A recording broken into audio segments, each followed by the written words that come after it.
Hi everyone, this is Neha. Welcome back to the channel. Hope you all are doing great. तो आज हम लोग करेंगे हमारे बीएसटी के चैप्टर नंबर 12, हमारा लास्ट चैप्टर कंज्यूमर प्रोटेक्शन के कीवर्ड्स डिस्कस।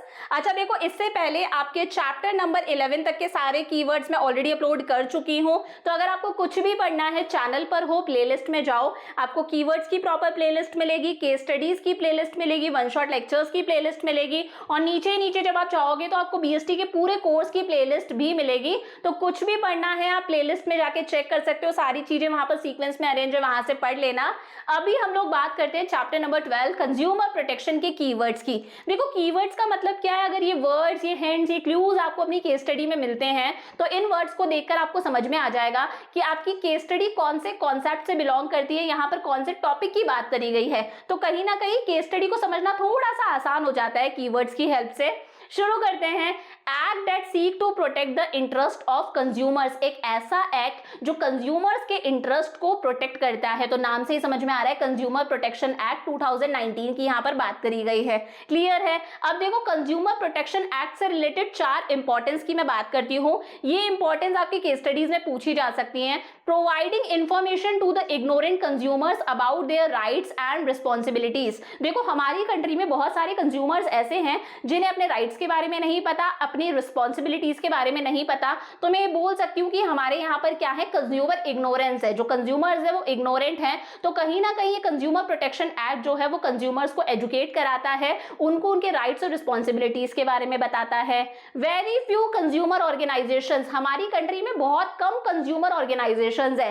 कंज्यूमर ऑर्गेनाइजेशंस मतलब ग्रुप ऑफ पीपल है, एसोसिएशन ऑफ पीपल है। इन लोगों का क्या काम होता है? कंज्यूमर को एजुकेट करते हैं, कंज्यूमर को उसके राइट्स के बारे में बताते हैं, उसकी रिस्पॉन्सिबिलिटीज के बारे में बताते हैं। अगर किसी कंज्यूमर के साथ में कुछ गलत हुआ है तो ये उसके बिहाफ पर कंप्लेंट फाइल करते हैं, उसकी हेल्प करते हैं। हमारी कंट्री में कंज्यूमर ऑर्गेनाइजेशंस बहुत कम है, यानी कि हम बोल सकते हैं हमारी कंट्री में अनऑर्गेनाइज्ड कंज्यूमर्स है जिन्हें अपने राइट्स वगैरह के बारे में नहीं पता। तो ये कंज्यूमर प्रोटेक्शन एक्ट इन्हें हेल्प करता है। एक है businessman are only trustees of societies resources. जो बिजनेसमैन है वो सिर्फ सोसाइटी के रिसोर्सेज के ट्रस्टीज हैं। ये जितने भी रिसोर्सेज हैं, सोसाइटी से ही बिजनेस के पास में लेबर आती है, सोसाइटी से ही सारे रिसोर्सेज मिलते हैं, पैसा वैसा सब कुछ। तो बिजनेसमैन इन रिसोर्सेज का सिर्फ ट्रस्टी है, ये रिसोर्सेज उसके नहीं है, ये रिसोर्सेज सोसाइटी की है। तो बिजनेसमैन की सोसाइटी के टूवर्ड्स भी कोई ना कोई रिस्पॉन्सिबिलिटी बनती है। इसे बोला जाता है businessman uses societies resources.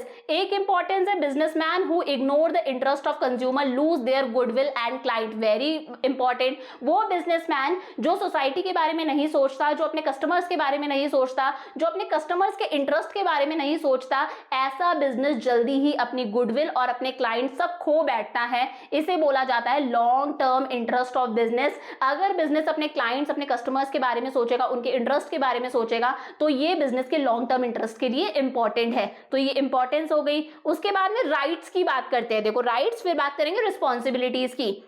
Supply of safe goods, customers को सेफ गुड सप्लाई करना। अगर कस्टमर को कोई इंजरी हो गई है, ऐसा वर्ड आपकी केस स्टडी में आता है। सिकनेस से रिलेटेड कुछ लिखा हुआ आता है, लॉस ऑफ प्रॉपर्टी हो गया, घर वर का नुकसान हो गया, लाइफ का नुकसान हो गया।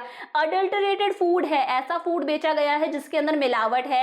एक्सपायर्ड प्रोडक्ट बेचा गया है। तो ये सब किसके अगेंस्ट है? राइट टू सेफ्टी के अगेंस्ट है। यहाँ पर कौन सी केस स्टडी है आपकी? राइट टू सेफ्टी से रिलेटेड है। तो याद रखना, इंजरी हो गई, सेफ गुड्स नहीं बेचे हैं, लॉस ऑफ प्रॉपर्टी हो गया, मिलावट वाला खाना बेचा है, या फिर कोई ऐसा खाना है जिसकी वजह से कंज्यूमर जो है वो सिक हो चुका है, बीमार हो चुका है, एक्सपायर्ड प्रोडक्ट है, एक्सपायर्ड हमारे कॉस्मेटिक्स वगैरह हैं, खाने की चीजें हैं। तो यहाँ पर किसकी बात करी गई है? राइट टू सेफ्टी की बात करी गई है।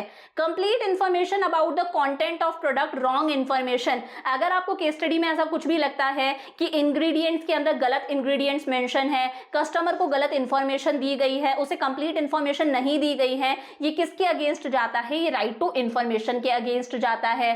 फिर है राइट टू चूज। देखो, राइट टू चूज का मतलब क्या है कि कस्टमर फ्री है, कस्टमर अपने हिसाब से अपनी चीज को सिलेक्ट कर सकता है, उसके पास में राइट टू सिलेक्ट है। ओन लाइकिंग्स के अकॉर्डिंग वो अपनी पसंद से अपनी चीज सिलेक्ट कर सकता है। जो सेलर है वो कस्टमर को फोर्स नहीं कर सकता। तो अगर ऐसा कुछ भी आपकी केस स्टडी में लिखा है, मतलब बात किसकी करी गई है? राइट टू चूज से रिलेटेड बात करी गई है। अब इंपॉर्टेंट है राइट टू बी हियर। ध्यान से देखना, अगर आपकी केस स्टडी में कंप्लेंट सेल्स लिखा हुआ है, अटेंडिंग कस्टमर्स कंप्लेंट, कस्टमर की कंप्लेंट्स को अटेंड करना लिखा गया गया है, refuse to accept complaint, customer की कंप्लेंट को सुना नहीं गया, free number to file a complaint, complaint file करने के लिए कस्टमर्स को एक फ्री नंबर दिया गया है, स्पेशल काउंटर है कंप्लेंट्स को हैंडल करने से रिलेटेड। तो कहीं पर भी अगर कंप्लेंट से रिलेटेड कुछ भी लिखा हुआ आता है, यानी कि यहाँ पर कौन से राइट की बात करी गई है, राइट टू बी हियर्ड, की कस्टमर को सुना जाएगा। फिर है राइट टू सीक रिड्रेसल, अगर कस्टमर के साथ में कुछ गलत हुआ है तो आपको उसे कॉम्पनसेट करना पड़ेगा, कस्टमर कंप्लेंट कर सकता है। तो अगर कॉम्पनसेशन से रिलेटेड कुछ भी लिखा गया है, justice to consumer against exploitation, अगर कंज्यूमर के साथ में कोई एक्सप्लॉयटेशन हुआ है, उसके साथ में कुछ गलत हुआ है तो उसे जस्टिस मिले।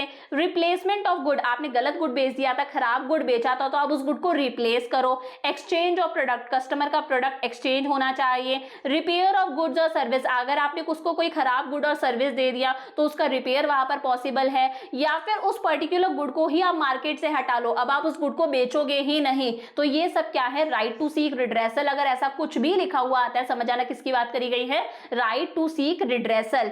फिर है जागो ग्राहक, ये इंपॉर्टेंट है, knowledge about consumer right, consumer को उसके राइट्स के बारे में बताना, उसकी रिस्पॉन्सिबिलिटीज के बारे में बताना, जैसे जागो ग्राहक, जागो, ये क्या है, राइट टू कंज्यूमर एजुकेशन। तो ये क्या है, कंज्यूमर के कुछ राइट्स है।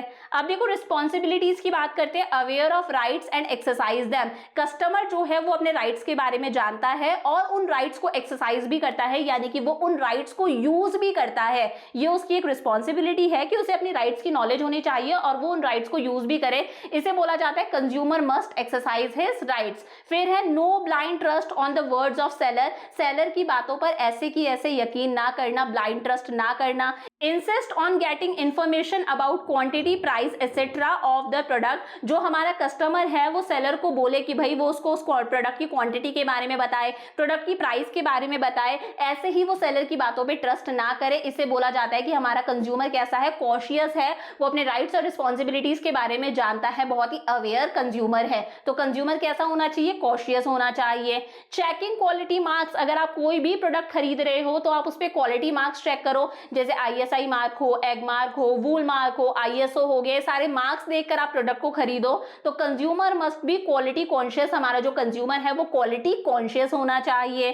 फिर एक रिस्पॉन्सिबिलिटी है एक्सेगरेटेड एडवर्टाइजमेंट्स, कई बार ऐसा होता है कि हम एडवर्टाइजमेंट के देखे देखे कोई चीज खरीद लेते हैं। एडवर्टाइजमेंट कैसा होता है, बढ़ा चढ़ा के बताया हुआ होता है एडवर्टाइजमेंट के अंदर, तो do not be carried away by advertisement, जो कंज्यूमर है वो ऐसा ना हो एडवर्टाइजमेंट को देख के कोई चीज खरीद ले, एक्सेगरेटेड एडवर्टाइजमेंट्स पे वो विश्वास ना करे। फिर है एविडेंस ऑफ परचेज, आपने सामने वाले से चीज खरीदी है उसका सबूत, प्रूफ ऑफ परचेज। अगर आपके साथ में कुछ गलत होता है, कल को आप कंप्लेंट फाइल करते हो तो आपके पास में प्रूफ भी तो होना चाहिए कि आपने इस दुकानदार से ये चीज खरीदी थी। तो जब भी हम कोई चीज खरीदते हैं हमें सामने वाले से क्या लेना है, कैश मेमो लेना है, यानी कि बिल लेना है। ये क्या है, प्रूफ ऑफ परचेज, इसे क्या बोला जाता है, कैश मेमो। तो ये हो गई हमारी कंज्यूमर की कुछ रिस्पॉन्सिबिलिटीज। अब देखो क्वालिटी मार्क्स की बात करते हैं, ये आपसे एमसीक्यूज में छोटे नंबर में पूछा जा सकता है। ड्यूरेबल प्रोडक्ट्स पर और इलेक्ट्रॉनिक आइटम्स पे कौन सा मार्क होता है, ISI मार्क, याद रहेगा। एग्रीकल्चर कमोडिटीज पर और लाइव स्टॉक से रिलेटेड प्रोडक्ट्स के लिए, यानी कि गाय भैंस से रिलेटेड जो भी प्रोडक्ट है, चारा वगैरह हो गया, हमारे पेट से रिलेटेड जो भी प्रोडक्ट्स हैं, एग्रीकल्चर कमोडिटीज पे कौन सा मार्क होता है, egg mark, AGMARK। Gold jewellery पर कौन सा मार्क होता है, BIS मार्क या फिर हॉलमार्क आप इसे बोल सकते हो। वूल की प्योरिटी के लिए कौन सा मार्क होता है, वूल मार्क। और ऐसी प्रोडक्ट्स, ऐसी चीजें जो एनवायरमेंट फ्रेंडली है, एनवायरमेंट को नुकसान नहीं पहुंचाएंगी, इन पे कौन सा मार्क होता है, इको मार्क। तो ये आपको याद रखने हैं, पांचों MCQ पॉइंट ऑफ व्यू से आपको मार्क्स का पता होना चाहिए। लास्ट आता है हमारी रिड्रेसल एजेंसीज। देखो अगर आपने कोई गुड्स खरीदे थे, कोई सर्विसेज ली थी जिनकी कीमत 1 करोड़ या फिर 1 करोड़ से कम थी, तो आप कौन सी जगह पर जाके कंप्लेंट करोगे, डिस्ट्रिक्ट कमीशन में आप कंप्लेंट करोगे। याद रहेगा, आपने अगर गुड्स खरीदे हैं जिनकी कीमत 1 करोड़ और 1 करोड़ से कम है तो आप कंप्लेंट कहां पर करोगे, डिस्ट्रिक्ट कमीशन के अंदर। बट अगर आप डिस्ट्रिक्ट कमीशन के ऑर्डर से सेटिस्फाइड नहीं हो और आप चाहते हो आगे आपकी सुनी जाए, तो फिर आप स्टेट कमीशन में भी अपनी कंप्लेंट लेकर जा सकते हो 45 डेज के अंदर अंदर। याद रहेगा, अगर गुड्स की कीमत 1 करोड़ और 1 करोड़ से कम है तो आप कंप्लेंट कहां फाइल करोगे, डिस्ट्रिक्ट कमीशन में। डिस्ट्रिक्ट कमीशन के ऑर्डर से अगर आप सेटिस्फाई नहीं हो तो आप आगे कंप्लेंट कर सकते हो स्टेट कमीशन में विद इन 45 डेज। उसके बाद में अगर आपकी गुड्स की कीमत 1 करोड़ से ज्यादा बट 10 करोड़ से कम है, है तो आप कंप्लेंट कहां पर फाइल करोगे, स्टेट कमीशन के अंदर। बट अगर आप स्टेट कमीशन के ऑर्डर से भी सेटिस्फाई नहीं हो तो आप नेशनल कमीशन में कंप्लेंट कर सकते हो विद इन 30 डेज, और साथ में आपको 50% फाइन मनी भी पे करना है।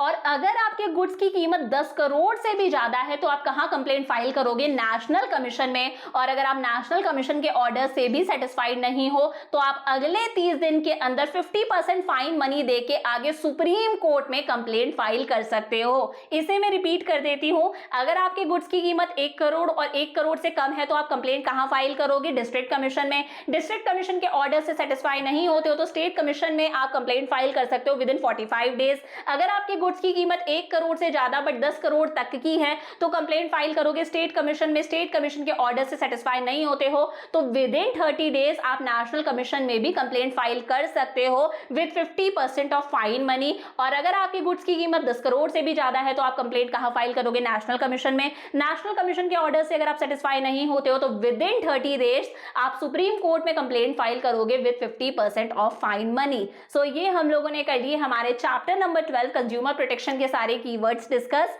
इसी के साथ में सारे चैप्टर्स के कीवर्ड्स हमारे कंप्लीट हो गए और आपके पार्ट 1 की केस स्टडीज हो गई। तो अब आने वाली क्लासेस के अंदर हम लोग हमारे पार्ट 2 की केस स्टडीज करेंगे। तो यहां तक आप पढ़ के रखना। I will see you in next class. Bye for now.